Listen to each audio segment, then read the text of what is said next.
je vois 2 questions dans cette question. La première, c'est, comment interrompre un enfant quand il faut l'interrompre?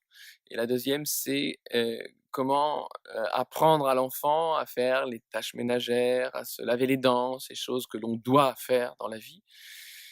Alors, un enfant qui joue et qui joue face à des adultes qui sont dans une certaine attitude face à lui, une attitude qui respecte son jeu, une attitude qui pense que l'enfant qui joue est l'humain qui se livre à l'activité la plus sensée possible pour l'humain, heu, n'a pas de problème à interrompre son jeu, si l'interruption n'est pas majoritaire. Si vous n'avez pas l'impression que dans toute votre vie, vous êtes obligé d'arrêter votre jeu, mais si le fait d'interrompre le jeu est une chose qui n'arrive que rarement, et surtout, et c'est ça le point principal, surtout si l'enfant sait que ce n'est pas parce qu'on ne prend pas son jeu au sérieux qu'on l'interrompt, si l'enfant ressent la certitude que s'il interrompt son jeu maintenant, il pourra le continuer exactement au même endroit après, alors il n'a pas de problème à interrompre son jeu. Moi, par exemple, je n'avais pas à repousser l'heure du coucher pour pouvoir jouer encore un peu le soir.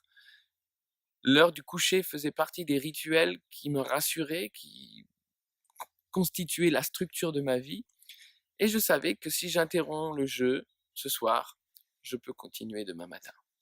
Et pour les autres questions, celles du ménage, des tâches ménagères, enlever les assiettes, enlever les couverts, se laver les dents, les enfants font comme nous. Et si nous vivons devant eux, ces rituels-là, s'ils n'ont pas l'impression que de se laver les dents est une chose désagréable à faire au détriment de leur jeu, ben, ils ont envie de les faire. Ils ont envie de les faire avec nous, et puis de toute manière, hem, ils sont pas obligés de retirer leur couvert après avoir dîné. Parce que c'est pas vrai que s'ils ne l'apprennent pas en tant qu'enfants, ils ne le feront pas plus tard, quand ils seront des adultes. Si leur expérience, c'est qu'ils ont des parents heureux d'avoir des enfants heureux, ben, un jour quand ils seront des adultes, immanquablement, ils travailleront naturellement à être d'heureux parents pour des enfants heureux.